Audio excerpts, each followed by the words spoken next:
Windows server 2019 DNS server series की इस video में हम देखने के लिए जा रहे हैं कि डीएनएस क्वेरी क्या है और कितने टाइप की डीएनएस क्वेरीज आती है। सबसे पहले यह समझ लेते हैं कि डीएनएस क्वेरी क्या है। जब भी DNS client computer DNS server को किसी भी एफक्यूडीएन का आईपी एड्रेस पूछता है तो ये जो प्रोसेस है उसे हम बोलते हैं डीएनएस क्वेरी। और डीएनएस क्वेरी की हेल्प से ही डीएनएस क्लाइंट कंप्यूटर को वो आंसर मिलता है जो डीएनएस सर्वर प्रोवाइड करता है। उसके लिए डीएनएस क्लाइंट जो है वो डीएनएस सर्वर के यूडीपी पोर्ट नंबर 53 के ऊपर रिक्वेस्ट सेंड करते हैं और उसे हम कहते हैं डीएनएस क्वेरी। डीएनएस क्वेरी को हम 3 कैटेगरी के अंदर डिवाइड कर सकते हैं, रिकर्सिव क्वेरी, इटरेटिव क्वेरी और नॉन रिकर्सिव क्वेरी, और जो तीसरी है वो है रिवर्स लुकअप क्वेरी। इनमें से मोस्ट ऑफ टाइम हम पहली जो 2 क्वेरी है उसको ही यूज करते हैं। ठीक है, सबसे पहले समझ लेते हैं कि रिकर्सिव क्वेरी क्या है। जब भी कोई भी डीएनएस क्लाइंट कंप्यूटर किसी भी डीएनएस सर्वर को आंसर पूछता है, फॉर एग्जांपल कि डीएनएस क्लाइंट एक रिक्वेस्ट सेंड करता है आपके डीएनएस सर्वर को कि मुझे www.google.com का आईपी एड्रेस चाहिए। उस केस में जो आंसर है वो सिर्फ और सिर्फ लाना है आपके डीएनएस सर्वर को। अगर डीएनएस सर्वर के पास उस क्वेरी का आंसर है तो आंसर क्लाइंट को प्रोवाइड किया जाए, और अगर उसका आंसर नहीं है तो उसको नोटिफाई किया जाए कि मेरे पास वो रिकॉर्ड अवेलेबल नहीं है। ठीक है, सो रिकर्सिव क्वेरी एकदम सिंपल है। अगर आंसर है तो हाँ कीजिए, नहीं है तो ना कह दीजिए। और ये जो आंसर है वो रिकर्सिव क्वेरी में काफी स्ट्रेट फॉरवर्ड आता है। इस डायग्राम में मैंने यही एक्सप्लेन करने की कोशिश की है कि जब भी क्लाइंट कंप्यूटर किसी भी वेबसाइट को एफक्यूडीएन का आंसर ढूंढने के लिए डीएनएस सर्वर को क्वेरी सेंड करता है, अगर डीएनएस सर्वर के पास उसका आंसर है तो वो आंसर प्रोवाइड करे, और नहीं है तो क्लाइंट को मेंशन करे कि वो एफक्यूडीएन से आईपी एड्रेस की इंफॉर्मेशन मेरे पास नहीं है, और उस केस में क्लाइंट उस वेबसाइट को एक्सेस नहीं कर पाएगा। सो ये है रिकर्सिव क्वेरी। अब हम समझ लेते हैं कि इटरेटिव क्वेरी का केस क्या है। इटरेटिव क्वेरी के केस में जब भी कोई भी क्लाइंट कंप्यूटर डीएनएस सर्वर को रिक्वेस्ट सेंड करता है तो डीएनएस को उसका बेस्ड आंसर प्रोवाइड करना है। अगर वो उसका आंसर उसके जोन डेटा में है या फिर उसकी कैच में है तो। बट मान लीजिए कि उस केस में अगर डीएनएस सर्वर को भी खुद नहीं पता है कि इसका एफक्यूडीएन से आईपी एड्रेस क्या है, तो उस केस में उसको बेस्ट पॉसिबल इंफॉर्मेशन प्रोवाइड करनी है कि उसका आंसर उसे कहां से मिल सकता है। फॉर एग्जाम्पल मोस्ट ऑफ जो मेरे इस चैनल पे वीडियोस होते हैं वो होते हैं माइक्रोसॉफ्ट के रिलेटेड।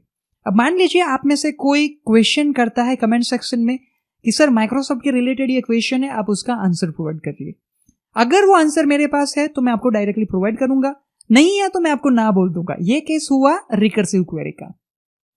और अगर आप क्वेरी करते हैं कि सर हम रेड हैट को एक्टिव डायरेक्टरी से कैसे ज्वाइन कर सकते हैं, अब मान लीजिए इसका आंसर मेरे पास भी नहीं है, बट आपकी जो क्वेरी है वो है इटरेटिव क्वेरी, और उस केस में मैं आपको ना नहीं बोल सकता हूं।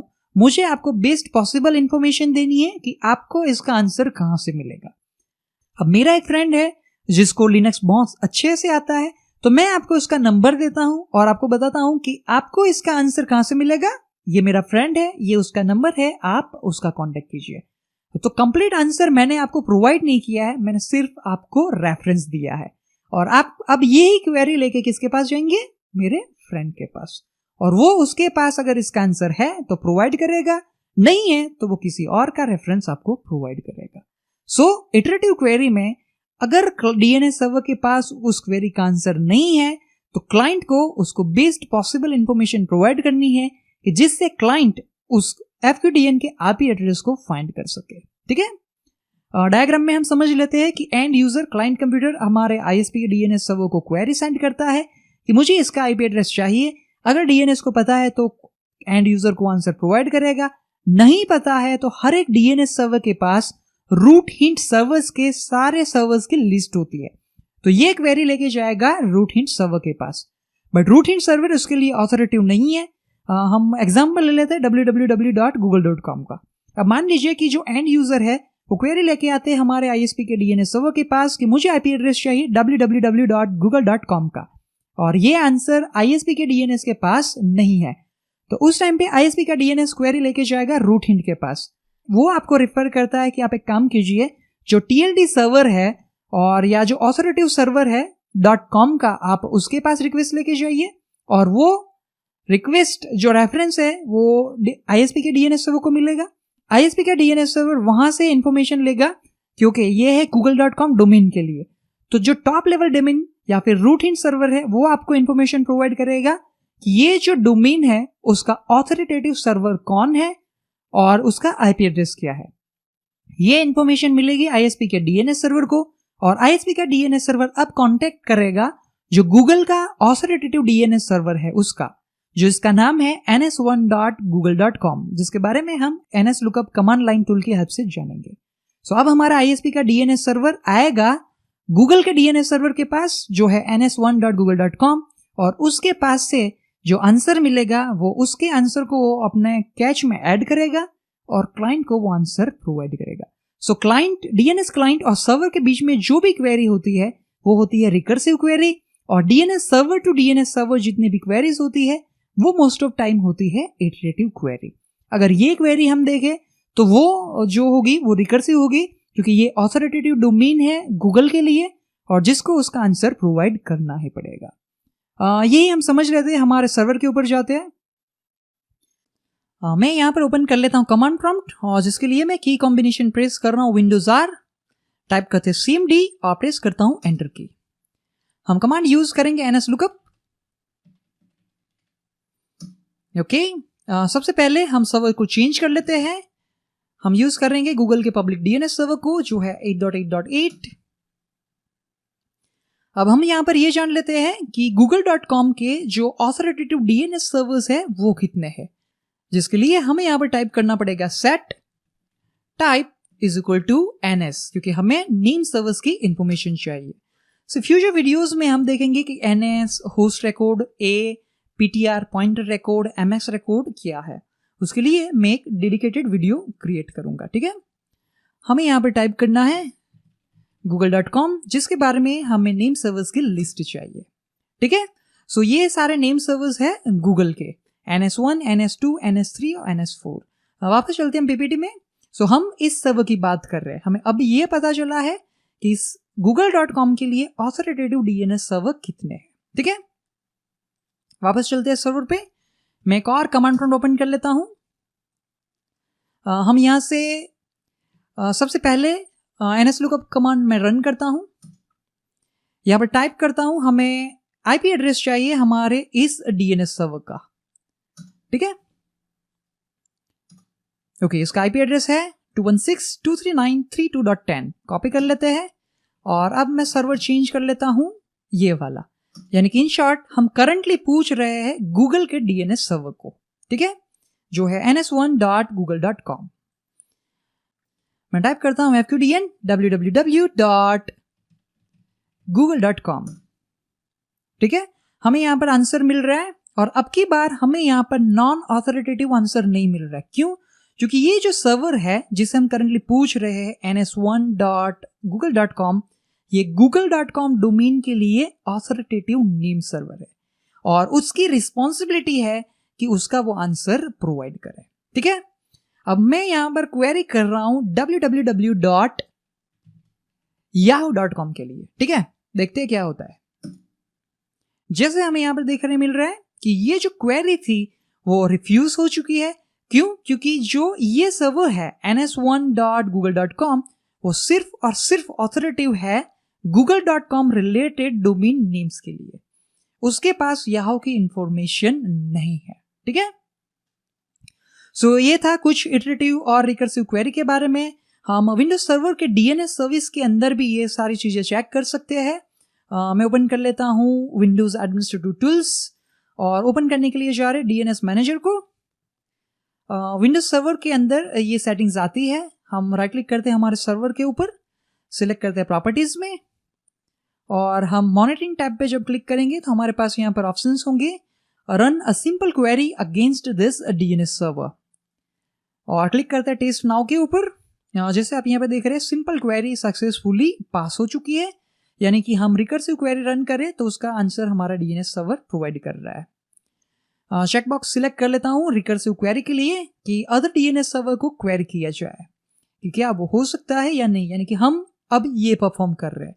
यहाँ से ये हमारा जो डीएनएस सर्वर है, जो लोकल डीएनएस सर्वर है, वो रूट हिंट सर्वर्स का कांटेक्ट करने की ट्राई कर रहे हैं, क्या इटरेटिव क्वेरी रन हो रही है या नहीं। ओके, क्लिक कर दे टेस्ट नाउ के ऊपर और हमें यहाँ पर आंसर मिल रहा है कि इस टाइम पे जो रिकर्सिव क्वेरी रन हुई थी वो सक्सेसफुली पास हो चुकी है। ठीक है, एक और चीज मैं आपको दिखाना चाहूंगा, यहाँ पर हमारे पास सिर्फ 2 ही जोन अवेलेबल है, जो है itstarter.local रिलेटेड। यहाँ पर हमारे पास इंफॉर्मेशन नहीं है फॉर एग्जांपल IPLT20.com के रिलेटेड। ठीक है, मैं एक और चीज आपको यहाँ से दिखाता हूँ। व्यू में हम सिलेक्ट कर लेते हैं, एक्चुअली कहाँ पर है ऑप्शन, क्लिक करना पड़ेगा सर्वर के ऊपर, आई थिंक उसके बाद हमें वो ऑप्शन मिलता है व्यू और एडवांस। ठीक है, अब यहाँ पर है कैच लुकअप, जितने भी कैच आपके कंप्यूटर के ऊपर है वो सारी आपको यहाँ पर मिल जाएगी। सो इतनी कैच यहाँ पर अवेलेबल है। अब आप .com के अंडर में देख सकते हैं कि यहाँ पर IPLT20.com रिलेटेड कोई भी एंट्री अवेलेबल नहीं है। तो इस केस में हम यहाँ से हमारे क्लाइंट से हम क्वेरी सेंड कर रहे हैं कि मुझे IP एड्रेस चाहिए www.IPLT20.com के रिलेटेड। ठीक है, और उसकी इंफॉर्मेशन हमें बाद में यहाँ पर मिलनी चाहिए। तो चलते हैं हमारे क्लाइंट कंप्यूटर के ऊपर, यहाँ पर ओपन कर लेता हूँ PowerShell और पिंग करते हैं www.IPLT20.com को। हमें आंसर यहाँ पर मिल रहा है, जो IP एड्रेस मिल रहा है वो है 13.227.234.60 और आंसर हमें यहाँ से कुछ से मिल रहा है, जो यहाँ पर इंपॉर्टेंट हमें मिल रहा है cloudfront.net। ठीक है, सो .net ये भी आपको याद रखना है। चलते हैं हमारे DNS सर्वर के ऊपर, वापस हम रिफ्रेश करते हैं और कैच के अंदर अगर हम ढूंढे तो अब की बार हमें मिल रहा है IPLT20.com रिलेटेड। अब यहाँ पर हमें मिल रहा है कि उसके नेम सर्वर्स कितने हैं, उसकी लिस्ट जो हमने आगे गूगल के बारे में देखा था, सेम वो लिस्ट मैं आपको गूगल की दिखा दूं कि गूगल के जितने नेम सर्वर्स है उसके IP वर्जन 4 और IP version 6 related name servers की एंट्री हमें यहाँ पर मिल जाएगी।